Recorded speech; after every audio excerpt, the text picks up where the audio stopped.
You on this windy Washington day. Pleasure. Apparently it was pretty emotional, heated, sometimes fiery yesterday in the Democratic caucus. There are a lot of people, obviously, who are still upset. Some of the members who lost had their say. Do you understand the concern about re-electing Nancy Pelosi?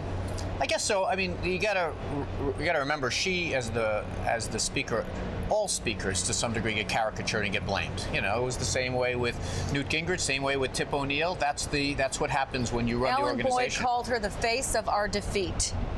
Well, I don't know. President Obama was kind of the face of our defeat also. But whether she was the face of our defeat or not, remember what a speaker does. The speaker's supposed to try to get legislation passed, and she did that.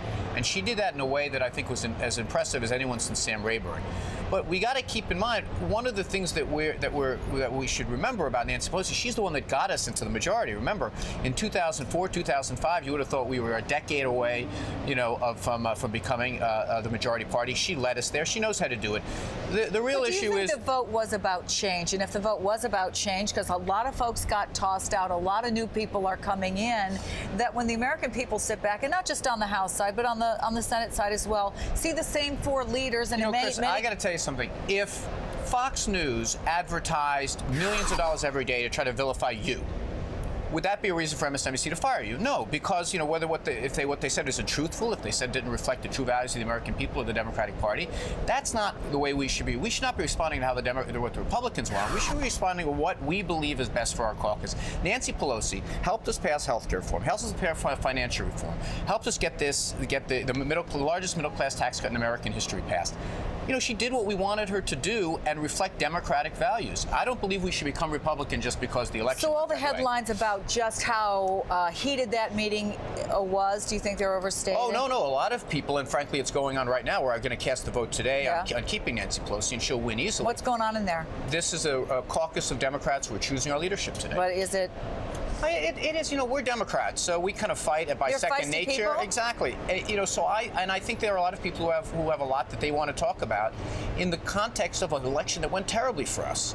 But I believe that if you make a list of the reason it went badly, the fact that Nancy Pelosi helped pass the most impressive legislative agenda since Sam Rayburn is certainly not the place you should lay the blame. You know, it's understandable. Democrats are feisty, Republicans are feisty. If the feistiness going in there then gets resolved, it helps. Is it going to continue and be a detriment? We have leadership fights every 2 years, and every 2 years we emerge with a leadership that we hope is going to be successful. But this is not, you know, for the American people, does it really matter who the whip is of the Democratic Party? What they care is, are the Republicans going to be successful in turning back health care reform, which means that a lot of people who now, senior citizens, are getting help with their prescription drugs, will lose it? Are they going to be successful in repealing financial reform, so we're going to once again be imperiled in the chance of having an economic downturn? Are they going to turn back the stimulus bill and take away the middle-class tax cut that was in it?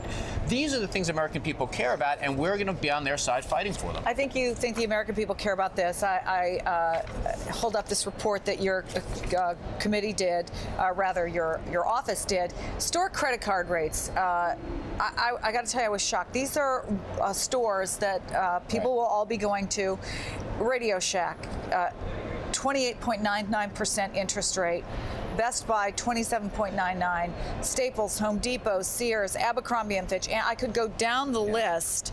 Costco, funnily enough, is at the bottom of that list. But tell me what you found out when you looked into this whole issue, because it really shocked me. It is fascinating. You know, very often when you're checking out at holiday time and you're buying a product, someone will say to you, would you like to get our credit card here at Radio Shack?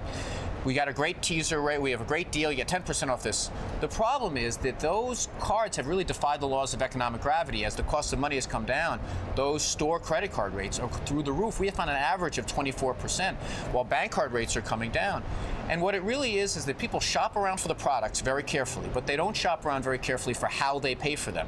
And so this is kind of a warning thing. People can find the list on our website. We looked at all the major stores. Just about every one of them now offers their own card, and just about every one of them is really exorbitant. So the thing to do is, if they offer a great deal, take it, but then you got to pay it before these high 100%. Rates kick in. That's exactly right. Some of the deals they offer are actually very good, and you should take them, but you should remember, if you don't pay off your credit card that month, you're going to wind up paying a very high interest rate. All right, Anthony Weiner, it's good to see you. Thank you so much for coming in.